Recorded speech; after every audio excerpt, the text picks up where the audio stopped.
La historia nunca contada a Jesús, María y José. ¿Qué harías si un día te despertaras y todo lo que creías conocer sobre tu vida se convirtiera en una mentira? María tenía 14 años cuando su mundo se hizo pedazos. Una mañana cualquiera en Nazaret, mientras molía trigo como había hecho 1000 veces antes, algo cambió para siempre. No era el viento que movía las cortinas de lino. No era el sonido familiar de los martillos en el taller de carpintería de al lado. Era una presencia que la hacía temblar, una voz que susurraba su nombre con una autoridad que jamás había escuchado. En ese momento, María no sabía que estaba a punto de convertirse en el centro de la historia más controversial de la humanidad. Lo que sucedió después desafiaría todo lo que sabemos sobre el amor, el sacrificio y la fe. Pero aquí está la pregunta que nadie se atreve a hacer.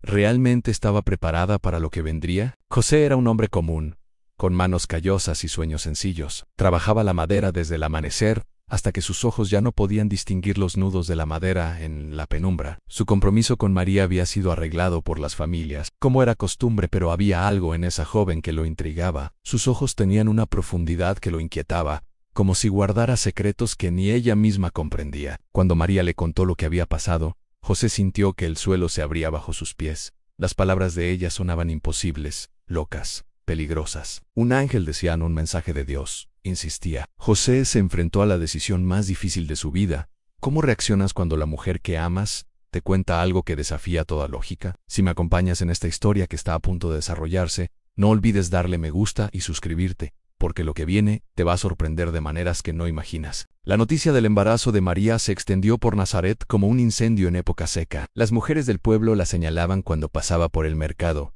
sus susurros cortantes como cuchillos. Algunas escupían a su paso. María caminaba con la cabeza en alto, pero sus noches se llenaron de lágrimas silenciosas que empapaban su almohada de paja.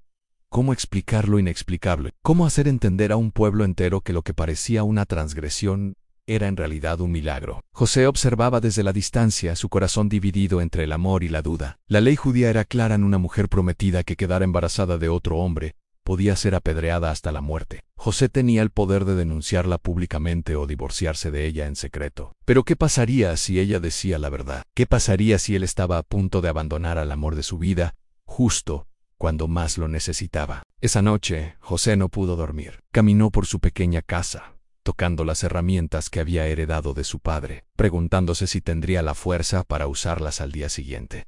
Su mente era un torbellino de preguntas sin respuesta. ¿Era María la mujer virtuosa que él creía conocer?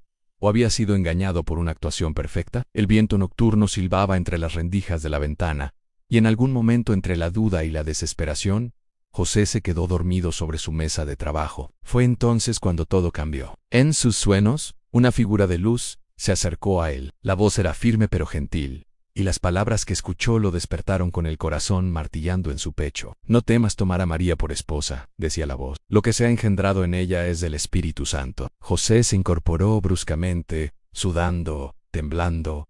¿Había sido un sueño o algo más? ¿Cómo distinguir entre una revelación divina y los trucos de una mente torturada por la angustia? A la mañana siguiente, José caminó hasta la casa de María con pasos inciertos. Sus padres lo recibieron con miradas suspicaces, pero María salió al patio con una serenidad que lo desconcertó. «Creí en ti antes de que me lo dijeras», le susurró José, tomando sus manos entre las suyas. «Pero ahora creo porque él me lo ha confirmado». Las lágrimas de María no eran de tristeza, sino de un alivio tan profundo que la hizo temblar. Pero la aceptación de José era solo el primer obstáculo. El emperador romano acababa de decretar un censo que obligaría a cada hombre a registrarse en la ciudad de sus ancestros. Para José, descendiente de David, esto significaba un viaje de más de 150 kilómetros hasta Belén. María estaba en su 8º mes de embarazo. El viaje podía ser mortal. ¿Por qué justo ahora? ¿Por qué, cuando todo parecía estar alineándose, aparecía este nuevo desafío que podía destruir todo? El día de la partida, María empacó sus pocas posesiones con manos temblorosas. Cada movimiento le costaba esfuerzo, y José podía ver el miedo en sus ojos cada vez que una contracción leve la atravesaba. «¿Y si el bebé nace en el camino?», le preguntó en un susurro. José no tenía respuesta, solo tenía fe ciega y una certeza que no podía explicar. Tenían que llegar a Belén. El burro que habían conseguido prestado era viejo y lento, pero era todo lo que podían permitirse. Mientras se alejaban de Nazaret, algunos vecinos los despidieron con bendiciones, otros con miradas de desprecio. María se aferró a la manta que su madre le había tejido, preguntándose si alguna vez volvería a ver su hogar. El camino se extendía ante ellos como una interrogación gigantesca. José caminaba al lado del burro, una mano en el animal y otra en su bastón, sus ojos escaneando constantemente el horizonte en busca de bandidos o soldados romanos. Cada paso era una oración silenciosa, cada milla una prueba de fe que parecía interminable. 3 días después, cuando Belén apareció en la distancia, María ya no podía ocultar su dolor. Las contracciones se habían vuelto más frecuentes y más intensas. José apresó el paso, pero el burro estaba exhausto, y María se aferraba a la silla con una desesperación que lo aterraba. Belén bullía de actividad. El censo había traído a miles de personas, y las calles estaban abarrotadas de familias, comerciantes y funcionarios romanos. José corría de posada en posada, suplicando, ofreciendo el poco dinero que tenían, prometiendo cualquier cosa a cambio de un lugar donde María pudiera dar a luz con dignidad. No hay lugar, le decían una y otra vez, no hay lugar. Las palabras se clavaban en su corazón como dagas. ¿Cómo era posible que en el momento más crucial de sus vidas, cuando el Hijo de Dios estaba a punto de nacer, no hubiera un solo lugar en todo Belén para recibirlo? ¿Era esta la voluntad divina o una cruel coincidencia que pondría a prueba su fe hasta el límite? Cuando la última posada le cerró la puerta en las narices, María se dobló de dolor sobre el burro. José podía escuchar sus gemidos ahogados, y sabía que no tenían tiempo. Un posadero, movido por la compasión o quizás por el terror en los ojos de José, le señaló un establo detrás de su propiedad. «Es lo único que tengo», murmuró. José llevó a María entre las bestias, entre el olor a heno húmedo y estiércol, y la ayudó a recostarse sobre la paja. ¿Era este el lugar donde nacería el Salvador del mundo? Entre animales, en la oscuridad, sin una comadrona, sin agua limpia. María apretó la mano de José y le susurró: «Está bien, él sabe lo que hace Ian». Pero José no estaba seguro de nada. Solo sabía que tenía que ser fuerte para ella, aunque su corazón estuviera a punto de estallar de miedo y desesperación. Las horas se alargaron como eternidades, y cada contracción de María era como un rayo que atravesaba el alma de José. A medianoche, cuando el mundo entero parecía haber guardado silencio, nació Jesús. José recibió al bebé con manos temblorosas, sin saber si lo estaba haciendo bien, sin saber si ese pequeño cuerpo que respiraba contra su pecho era realmente el Mesías o simplemente su hijo. María lloraba y reía al mismo tiempo, extendiendo sus brazos para recibir al niño. No había llantos dramáticos, no había fuegos artificiales celestiales, solo un bebé que buscaba el pecho de su madre, solo una joven agotada que susurraba palabras de amor, solo un carpintero que cortó el cordón umbilical con manos que temblaban más que hojas en el viento. José envolvió al bebé en las telas que María había traído de Nazaret y lo acostó en el pesebre lleno de heno fresco. ¿Era esto realmente el cumplimiento de las profecías? Este momento tan íntimo, tan humano, tan frágil. ¿Cómo podía algo tan ordinario ser al mismo tiempo tan extraordinario? Pero la noche no había terminado. Mientras José y María contemplaban a su hijo dormido, escucharon voces que se acercaban al establo. José se tensó, colocándose instintivamente entre la puerta y su familia. Bandidos, soldados. Las voces se hicieron más claras, y José reconoció el acento de los pastores de la región. Cuando aparecieron en la entrada del establo, sus rostros brillaban con una emoción que José no podía comprender. «Venimos por el niño», dijo el mayor de ellos, con una reverencia que no tenía sentido. «Los ángeles nos dijeron que encontraríamos al Salvador aquí». A María y José intercambiaron miradas de asombro. ¿Los ángeles? ¿Otros habían recibido visiones? Los pastores se acercaron al pesebre con una humildad que contrastaba brutalmente con su apariencia ruda. Uno de ellos se arrodilló y comenzó a llorar. «Es él», susurró Ang. «Es realmente él». José sintió un escalofrío que le recorrió la columna vertebral. ¿Qué sabían estos hombres que él no sabía? ¿Qué habían visto que les daba esa certeza absoluta? Los pastores les contaron sobre la aparición de los ángeles, sobre la luz que había iluminado las colinas, sobre el coro celestial que había proclamado la llegada del Mesías. Sus palabras llenaron el establo de una atmósfera de asombro y terror sagrado. Cuando se marcharon, prometiendo difundir la noticia, José y María se quedaron en silencio, contemplando al bebé que seguía durmiendo plácidamente, ajeno al revuelo que su llegada había causado. «¿Te das cuenta de lo que esto significa?», le preguntó María a José en un susurro. José asintió lentamente, pero en realidad no estaba seguro de nada. Solo sabía que su vida y la vida de su familia ya no les pertenecía. Eran parte de algo más grande, algo que los sobrepasaba y que los aterraba y los emocionaba al mismo tiempo. Durante los siguientes días, otros visitantes llegaron al establo, comerciantes que habían oído rumores, familias curiosas, incluso algunos funcionarios romanos que parecían inquietos por las noticias que corrían por la ciudad. José comenzó a preocuparse. Tanta atención no podía ser buena. 8 días después del nacimiento, Llegó el momento de la circuncisión de Jesús. José llevó al bebé al templo con una mezcla de orgullo y terror. El anciano sacerdote que realizó el ritual parecía conmovido de una manera que José no había visto antes. «Este niño será la luz de las naciones», murmuró el anciano mientras trabajaba. «Pero también será una espada que dividirá corazones». ¿Qué significaba eso? ¿Qué tipo de futuro le esperaba a Jesús? ¿Qué tipo de futuro les esperaba a ellos? Durante la ceremonia, José notó que algunos de los presentes los observaban con una intensidad que lo inquietaba. Había algo en sus miradas que lo ponía nervioso, como si estuvieran memorizando sus rostros. Cuando regresaron al establo, María le confesó que ella también había sentido esa sensación de peligro. «¿Crees que deberíamos irnos de Belén?», le preguntó. José no sabía qué responder. Se suponía que debían regresar a Nazaret después del censo, pero algo le decía que no era seguro moverse todavía. ¿Por qué tenía esa sensación? ¿Era intuición humana o guía divina? 2 semanas después del nacimiento, cuando José comenzaba a planear el viaje de regreso a Nazaret, aparecieron visitantes inesperados. No eran pastores humildes ni comerciantes locales. Eran hombres elegantes montados en camellos, con ropas que brillaban con hilos de oro y piedras preciosas. Magos del Oriente se presentaron, estudiosos de las estrellas que habían seguido una señal celestial hasta Belén. José los recibió con desconfianza, pero su respeto por el bebé era tan genuino como el de los pastores. Trajeron regalos que valían una fortuna en oro, incienso y mirra. María se acercó a José y le susurró al oído: «¿Por qué traen mirra? Es para embalsamar a los muertos». Los magos se quedaron en Belén varios días, visitando a Jesús y hablando en idiomas que José no comprendía. Pero había algo en sus conversaciones que lo inquietaba. Mencionaban constantemente al rey Herodes y parecían preocupados por algo. Una noche, José los escuchó debatir acaloradamente. Aunque no entendía sus palabras, el tono era de urgencia y alarma. ¿Qué sabían estos hombres sabios que él no sabía?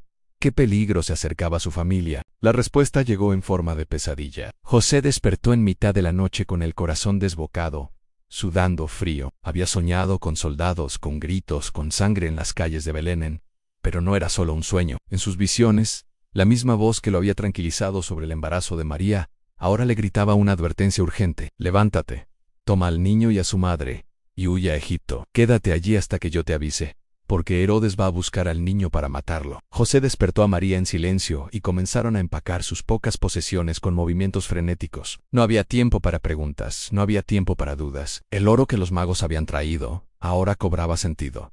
Sería lo que les permitiría sobrevivir en el exilio. Mientras José preparaba el burro en la oscuridad, escuchó a lo lejos el sonido de cascos de caballos acercándose a Belén. ¿Su sangre se heló? ¿Llegarían a tiempo? ¿Lograrían escapar antes de que fuera demasiado tarde? María abrazó a Jesús contra su pecho y susurró una oración desesperada: «Protégenos, como nos has protegido hasta ahora». La huida a Egipto fue una pesadilla de días interminables y noches sin dormir. José no se atrevía a tomar las rutas principales, por miedo a ser reconocidos o detenidos por patrullas romanas. Viajaban de noche, escondiéndose durante el día en cuevas o graneros abandonados. María había dejado de preguntar cuándo llegarían. Solo se concentraba en mantener a Jesús caliente y alimentado. El bebé parecía entender la urgencia de la situación, porque casi no lloraba, como si supiera que su silencio podía salvarles la vida. Cuando finalmente cruzaron la frontera de Egipto, José se derrumbó de alivio y agotamiento. Pero su alegría duró poco. Las noticias que llegaron desde Judea los llenaron de horror. Herodes había ordenado la masacre de todos los niños menores de 2 años en Belén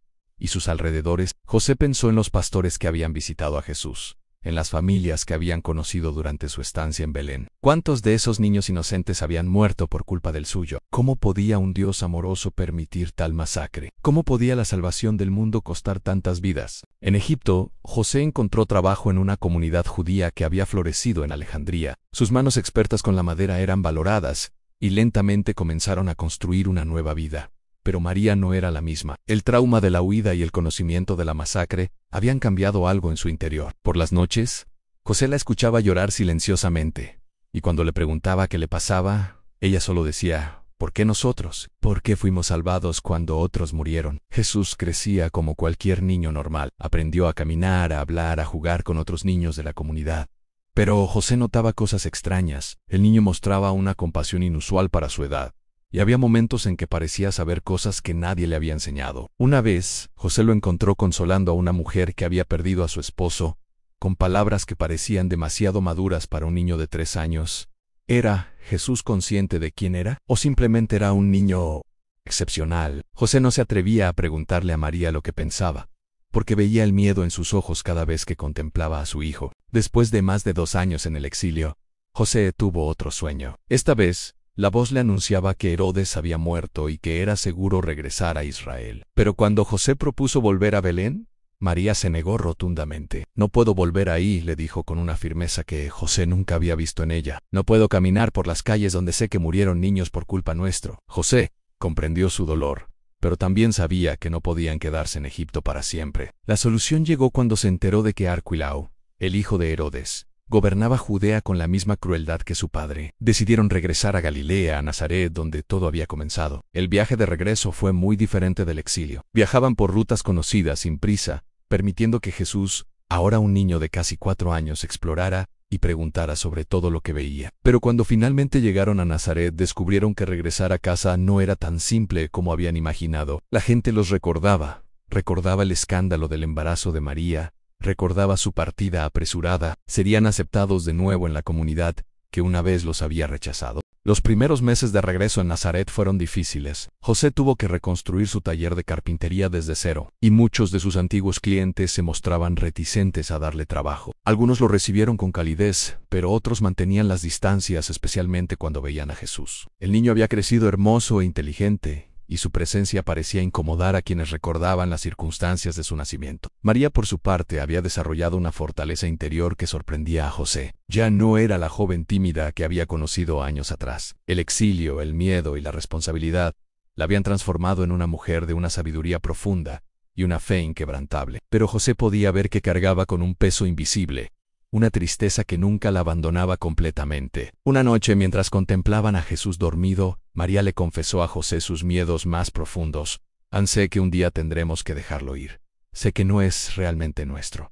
Pero, ¿cómo se hace eso? ¿Cómo se entrega un hijo al mundo sabiendo lo que el mundo puede hacerle?» José no tenía respuestas, solo tenía el mismo miedo que ella. Los años pasaron y Jesús creció en sabiduría y estatura. José le enseñó el oficio de carpintero, y el muchacho mostraba habilidad natural para trabajar con sus manos. Pero José sabía que esas manos estaban destinadas a cosas más grandes que fabricar muebles y reparar casas. Había señales constantes de la naturaleza especial de Jesús, su compasión extraordinaria, su comprensión intuitiva de las Escrituras, su capacidad para traer paz a situaciones de conflicto. Cuando Jesús cumplió 12 años y los acompañó al templo de Jerusalén para la Pascua, José supo que el momento que había temido durante años finalmente estaba llegando. Durante la visita al templo, Jesús desapareció. José y María lo buscaron desesperadamente durante 3 días, hasta que lo encontraron en el templo, sentado entre los doctores de la ley, asombrándolos con su sabiduría.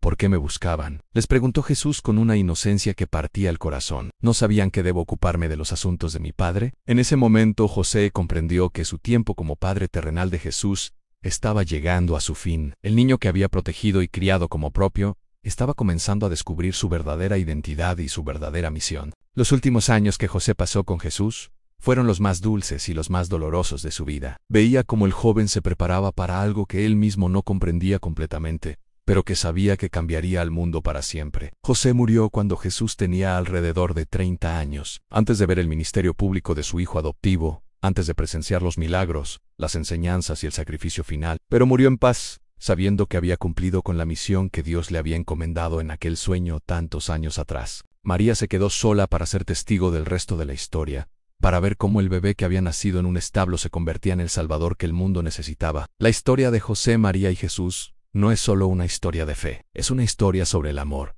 que trasciende lo comprensible, sobre la valentía que se encuentra en los momentos más oscuros, sobre la esperanza que sobrevive incluso en medio del dolor más profundo. Si esta historia te ha tocado el corazón, si te ha hecho reflexionar sobre el amor, el sacrificio y la fe, deja un like y suscríbete a este canal. Comenta qué fue lo que más te impactó de esta historia, incluso si tienes dudas o desacuerdos, porque las mejores conversaciones nacen cuando nos atrevemos a compartir lo que realmente sentimos. ¿Qué harías tú si fueras José? ¿Qué harías si fueras María? Cuéntamelo en los comentarios.